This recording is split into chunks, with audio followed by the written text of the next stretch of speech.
Hello दोस्तों, कैसे हो आप सब? उम्मीद करता हूँ आप सब ठीक ठाक होंगे। मेरा नाम है जैन और स्वागत है मेरे सभी नन्हे दोस्तों का हमारी आज की कहानी में। ज्ञान और मनोरंजन से भरी हुई दिलचस्प कहानियाँ। तो क्या आप सब तैयार हैं आज की कहानी के लिए? तो चलिए शुरू करते हैं आज की कहानी। बहुत समय पहले की बात है। फूलपुर नाम का एक नगर था जिसमें लड्डू नाम का एक छोटा सा लड़का रहता था जो बहुत ही दयालु और बहादुर था। लड्डू बहुत ही शांत स्वभाव का था और उसको दूसरों की मदद करना बहुत अच्छा लगता था, जिसकी वजह से सभी लोग उसे बहुत पसंद करते थे। लड्डू बहुत ही गरीब था क्योंकि उसके पिता फूल बेचने का काम करते थे। इसके कारण उनके परिवार के लिए गुजारा करना कठिन था और घर का खर्च भी मुश्किल से ही चल पाता था। अचानक एक दिन लड्डू के पिता बीमार हो गए, जिसकी वजह से फूल बेचने भी नहीं जा पाते थे। अब फूल बेचने की जिम्मेदारी भी लड्डू के कंधों पर आ गई और फूल बेचने के लिए लड्डू को बाजार जाना पड़ता था। बाजार लड्डू के घर से दूर था, तो बाजार जाने के लिए लड्डू को रास्ते में एक जंगल को भी पार करना पड़ता था। लड्डू अब थोड़ा परेशान रहने लगा क्योंकि फूल बेचकर मिलने वाले पैसों से घर का खर्च चलाना और पिताजी का इलाज कराना दोनों ही बहुत मुश्किल हो रहा था। एक दिन शाम को जब लड्डू फूल बेचकर वापस आ रहा था, तो वो बहुत थक गया था। अपनी थकान को दूर करने के लिए वो एक पेड़ के नीचे बैठ गया और थोड़ी ही देर में सो गया।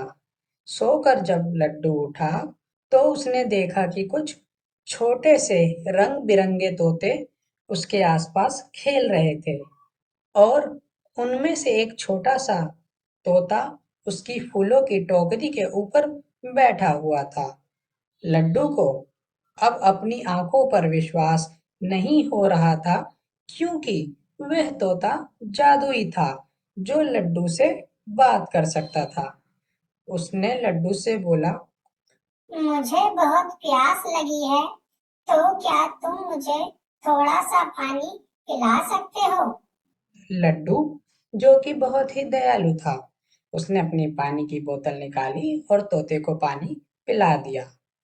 तोते को लड्डू की ये नेक दिली बहुत अच्छी लगी और तोता अपने असली रूप में आ गया और बड़ा हो गया।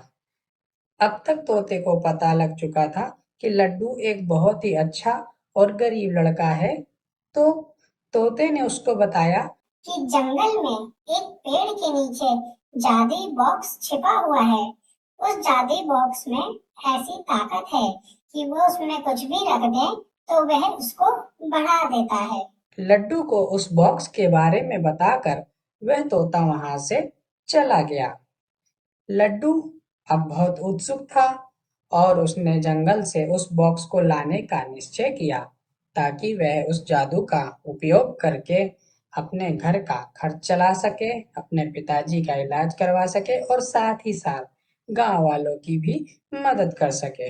आखिरकार लड्डू तोते के बताए रास्ते के अनुसार जंगल में उस पेड़ के पास पहुंच गया, जहां तोते ने उसे बताया था कि उस पेड़ के आसपास छोटे तोते अपना घर बनाकर रहते हैं। उसी पेड़ के दूसरी तरफ जादू का बॉक्स दबा हुआ है। तोते ने उसे यह भी बताया था कि उस बॉक्स को ढूंढना आसान है क्योंकि रात के वक्त उसमें से थोड़ी सी लाइट भी निकलती है। लड्डू ने रात के वक्त मिट्टी को खोदा और थोड़ी ही देर में उसे वो बॉक्स मिल गया। लड्डू ने उसे अपने हाथ में लिया और जल्दी ही घर की तरफ चल पड़ा ताकि किसी के भी देखने से पहले वह बॉक्स के साथ अपने घर पहुंच सके। घर लाकर लड्डू बहुत ही उत्सुक था। वह बॉक्स का जादू देखना चाहता था। सो उत्सुकतावश उसने अपने सारे कपड़े उस बॉक्स में डाल दिए और इंतजार करने लगा। जैसे ही सारे कपड़े बॉक्स के गहराई में गायब हुए, तुरंत ही एक जादू हुआ और कुछ ही देर में लड्डू की आंखें आश्चर्य से फैल गई, क्योंकि उसने उसके अंदर जितने भी कपड़े डाले थे वह सब तेजी से बढ़ने लगे और उसके सामने एक कपड़ों का ढेर लग गया। लड्डू को अभी भी अपनी आंखों पर भरोसा नहीं हुआ, सो उसने बॉक्स में कुछ फूल डाले और थोड़ी ही देर में वह बॉक्स पूरा फूलों से भर गया। बॉक्स की जादुई शक्ति देखकर लड्डू को बहुत ही खुशी हुई। अब हर सुबह लड्डू बॉक्स में कुछ फूल डालता और वह जादू की वजह से बॉक्स पूरा फूलों से भर जाता और लड्डू उनको बाजार में जाकर बेच आता।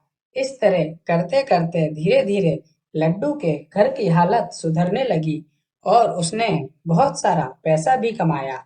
उसने अपने पिताजी का इलाज तो करवाया ही, लेकिन उसने उसके साथ-साथ गांव वालों की भी बहुत मदद की। धीरे-धीरे लड्डू की इस दयालुता की खबर सारे गांव में फैल गई और फैलते-फैलते ये खबर फूलपुर के राजा के पास भी पहुंची। राजा बहुत ही लालची था, सो उसने अपने सैनिकों को भेजकर लड्डू को राजमहल में बुला लिया। लड्डू बहुत ही भोला था, सो उसने राजा को सब कुछ सच-सच बता दिया। लड्डू की बात सुनकर राजा बहुत ही आश्चर्यचकित हुआ और राजा बहुत ही लालची था, सो उसने उस जादू के बॉक्स में सारे हथियार डाल दिए और थोड़ी ही देर में सारे हथियार देखते-देखते बढ़ते चले गए। यह देखकर राजा बहुत दंग हो गया और लालच के कारण उस बॉक्स में झांकने लगा और झांकते-झांकते राजा उस बॉक्स के अंदर गिर गया और देखते ही देखते उस बॉक्स में से बहुत सारे राजा निकल आए। बॉक्स से निकला हुआ हर राजा अब बोलने लगा कि मैं फूलपुर का असली राजा हूँ, तुम्हें तो इस जादुई बॉक्स ने बनाया है। दूसरा भी यही कहता, मैं फूलपुर का असली राजा हूँ, तुम्हें तो इस जादुई बॉक्स ने बनाया है। ऐसा करते करते सारे राजा आपस में तलवार से लड़ने लगे और लड़ते-लड़ते सारे राजा मर गए। इस लड़ाई के दौरान वो जादुई बॉक्स भी टूट गया। जादुई बॉक्स के कारण राजमहल में हुई इस लड़ाई के बारे में नगर में सबको पता चल गया। लड्डू भी जल्दी से भागता हुआ महल के बाहर आ गया और बाहर आकर सोचने लगा, अच्छा हुआ कि मैंने उस जादुई बॉक्स का सही तरीके से उपयोग किया। अगर वह राजा चाहता तो इससे अपने राज्य का जीवन और बेहतर बना सकता था, लेकिन अपनी मूर्खता के कारण उसने अपनी जान ही गंवा दी। लालची राजा से सभी नगरवासी दुखी थे, इसलिए सभी नगरवासियों को उसके मरने का कोई दुख नहीं हुआ और सभी नगरवासी खुशी-खुशी अपना जीवन बिताने लगे।